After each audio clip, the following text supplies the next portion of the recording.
Hey everybody, it's Tripl-L, and now let's talk about Hero Academia and talk about what you could argue was a controversial scene when it comes to the fandom, that being the scene where Ochako talks to the kids and tells them not to go after Bakugo, using the reason it would be an embarrassment for Bakugo if they were to go and rescue him. What I want to do with this video is talk about why this scene happened, and also to talk about the poll that we did on the channel. We received 1,500 votes, and these were the breakups that we got.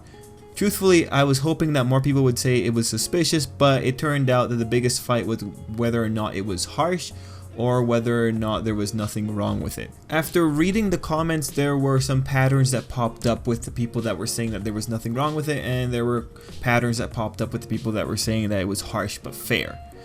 So first off, before we get into the poll results, let's just talk, why did that scene happen?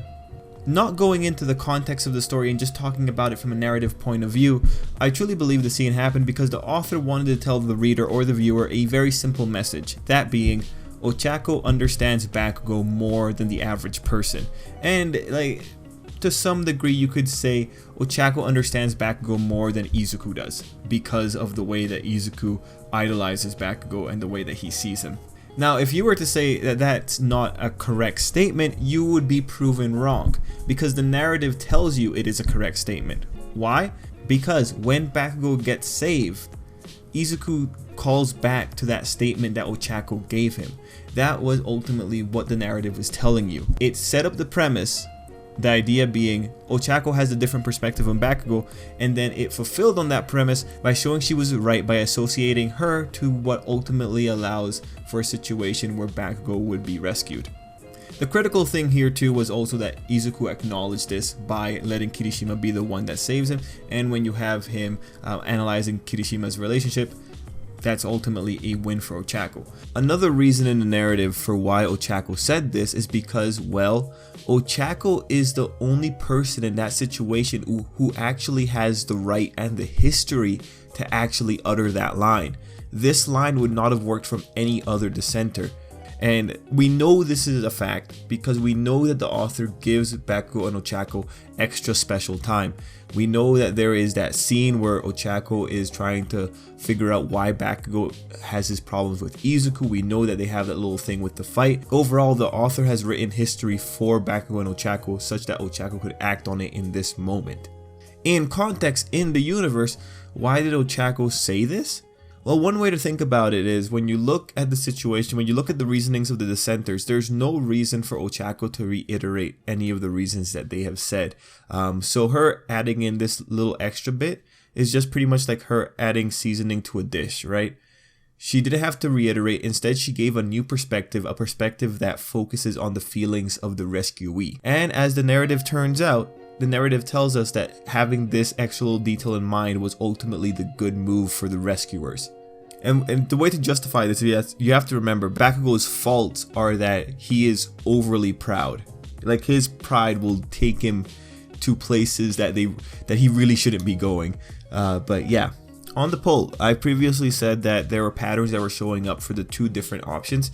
People that were opting to say that it was not out of line, that it was totally fine.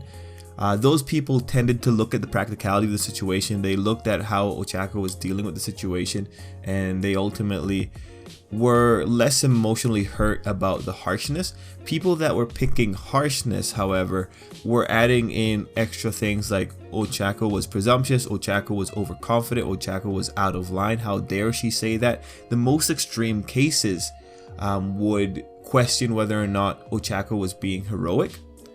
But at that point, for everyone that was saying that Ochako had no idea what she was talking about or she was just presumptuous, those emotional responses are proven to be incorrect in the context of the story, because the narrative says no, Ochako was correct.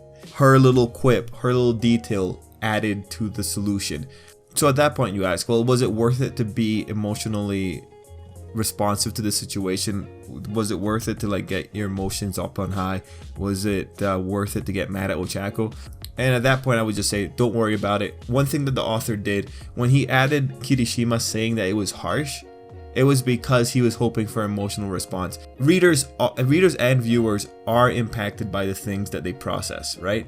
If you get the information that characters feel a certain statement was harsh, you're more likely to believe the statement is harsh.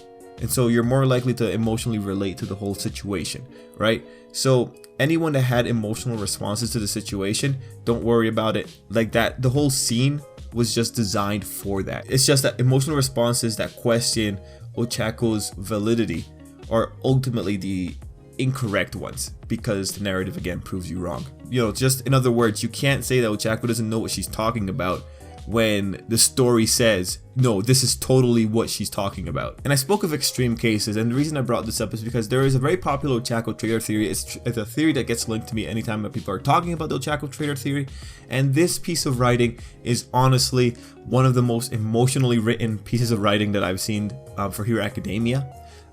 In the piece itself, it like goes into questioning Ochako's heroic motives. How could she do this? How dare she do this? This was a sensitive situation. And it's like, you know, for me personally, it's a bit overly emotional, but it is a good example of a different kind of way of arguing for points, and it is an interesting perspective on the character. If you want to read emotional writing, if you want to see how people try to persuade people into believing their points, I highly recommend it. It's in the link down below. It's just the Ochako Traitor Theory. It's a funny one. There are some manga spoilers, so be careful, but check it out if you have the time.